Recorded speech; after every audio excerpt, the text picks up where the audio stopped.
محترم ناظرین و سامعین، السلام علیکم ورحمۃ اللہ وبرکاتہ۔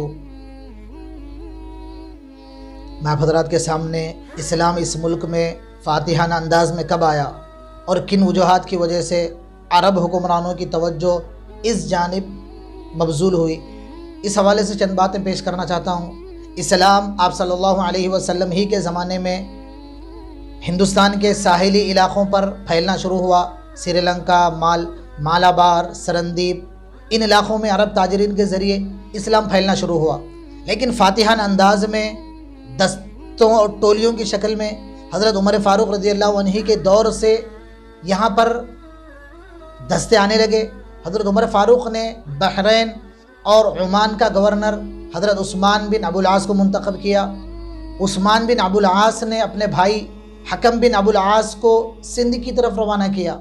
حکم بن ابو العاص رضی اللہ عنہ نے بمبئی وغیرہ پر حملہ کیا اور ان علاقوں کو فتح کیا، لیکن حضرت عمر فاروق نے ان کو روک دیا۔ اس کے بعد دور آیا حضرت علی رضی اللہ عنہ کا۔ ایک دستہ، ایک ٹولی تھی جس کے سربراہ حضرت حارث بن مرہ کندی تھے۔ انہوں نے ایران سیستان کے علاقے سے سندھ کے کچھ علاقوں کو فتح کیا، کچھ علاقوں پر حملہ کیا اور کچھ علاقوں کو اپنے زیر تسلط قائم باقی رکھا۔ پھر اس کے بعد دور آیا حضرت امیر معاویہ رضی اللہ عنہ کا۔ سندھ کے سرحد کی جو گورنری تھی انہوں نے محلب بن ابی صفرہ صحابی رسول کو دی۔ محلب بن ابی صفرہ نے کچھ اور مزید علاقوں کو فتح کیا، انہوں نے ملتان کو فتح کیا۔ اسی وجہ سے مورخین کہتے ہیں ہندوستان کے سب سے پہلے فاتح محلب بن ابی صفرہ ہیں۔ انہوں نے ہی ملتان اس کے اطراف کے علاقوں کو فتح کیا تھا۔ خلاصے کہ اب تک جتنی فتوحات تھیں یا تو ٹولیوں کی شکل میں یا دستوں کی شکل میں یا باغیوں کے تعاقب کی شکل میں کچھ فتوحات حاصل ہوئیں، لیکن باضابطہ بڑے پیمانے پر لشکر کشی، باضابطہ حکومت کا قیام، باضابطہ ظالموں کو انجام تک پہنچانا۔ اس حوالے سے سن 713 عیسوی میں خلافت بنو امیہ کا دور تھا۔ اس وقت خلیفہ ولید بن عبد الملک تھے اور عراق کے گورنر حجاج بن یوسف نے اپنے بھتیجے اور داماد محمد بن قاسم کو تقریباً 3000 سے 6000 لشکر کے ساتھ تمام ضروری سامان کے ساتھ سندھ پر حملہ کرنے کے لیے اور سندھ کو فتح کرنے کے لیے بھیجا۔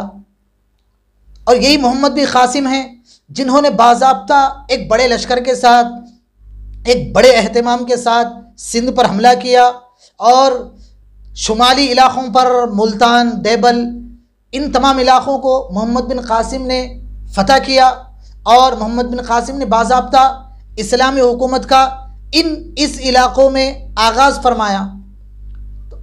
اب جاننا یہ ہے کہ محمد بن قاسم اس ملک میں کس وجہ سے آئے، وہ کیا وجوہات ہیں جن کی وجہ سے ان لوگوں کو یہاں توجہ دینی پڑی۔ تو اسی حوالے سے کئی باتیں ہیں۔ پہلی بات تو یہ ہے کہ ایران کی سرحدیں اور سندھ کی سرحدیں دونوں ملی ہوئی تھی اور ہمیشہ دونوں میں سرحدی چغبغ ہوا کرتی تھی اور سرحدی رنجشیں بڑھنے لگی تھی۔ اسی طرح اسلامی مملکت کے جو باغی تھے وہ تمام کے تمام سندھ میں بھاگ کر آ جاتے اور سندھ میں ان باغیوں کو روکنے کا، ان باغیوں کو واپس کرنے کا کوئی معقول نظم نہیں تھا۔ بہت سارے باغی آتے یہاں پنپنے لگتے۔ اسی طرح اور بھی بہت سارے واقعات ہیں۔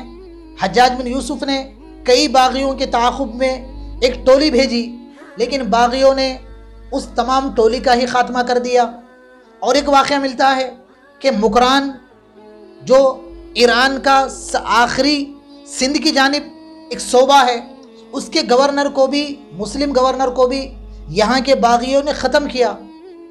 تو مسلم حکمرانوں کی توجہ اس جانب مبذول ہو رہی تھی، لیکن اس دوران ایک اہم واقعہ پیش آیا کہ سرندیپ کے راجہ نے خلافت اسلامیہ کے خلیفہ کے لیے، ولید بن عبد الملک کے لیے تحفے تحائف بھیجے۔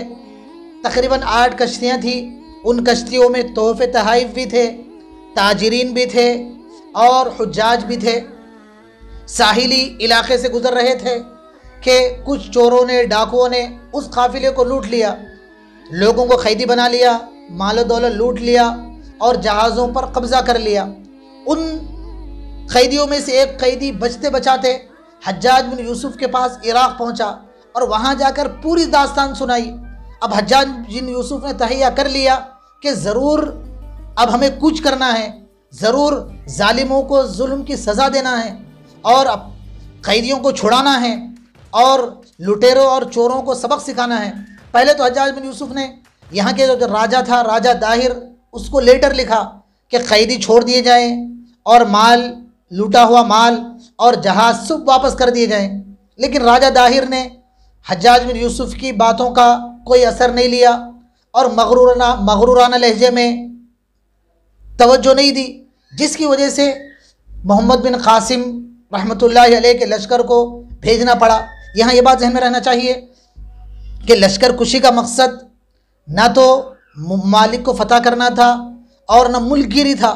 اگر ملک کو فتح کرنا مقصود ہوتا تو حضرت عمر فاروق ہی کے زمانے میں یہ ملک فتح ہو جاتا، حضرت عمر فاروق نہ روکتے۔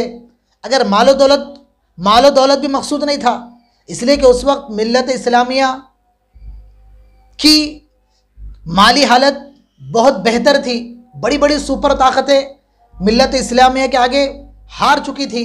ملت اسلامیہ بڑی دو سپر طاقتوں کو شکست دے چکی تھی، مال کے انبار ملت اسلامیہ کے پاس تھے، تجارت کے وسیع راستے تھے، مال کا حصول بھی کوئی مقصود نہیں تھا۔ اور تاریخ سے یہ بات ثابت نہیں ہوتی کہ محمد بن قاسم نے یہاں سے مال عرب ممالک کو یا خلیفہ کو بھیجا ہے۔ اسی طرح حملے کی وجوہات ظلم کو ختم کرنا اور سرحدی جو علاقے ہیں ان کو محفوظ کرنا اور ڈاکوؤں کو، چوروں کو سزا دینا اور مظلوموں کی مدد کرنا تھا۔ اسی واسطے عرب حکمرانوں کو محمد بن قاسم کو اس جانب توجہ دینی پڑی۔ اسی پر گفتگو ختم کرتا ہوں۔ السلام علیکم ورحمۃ اللہ۔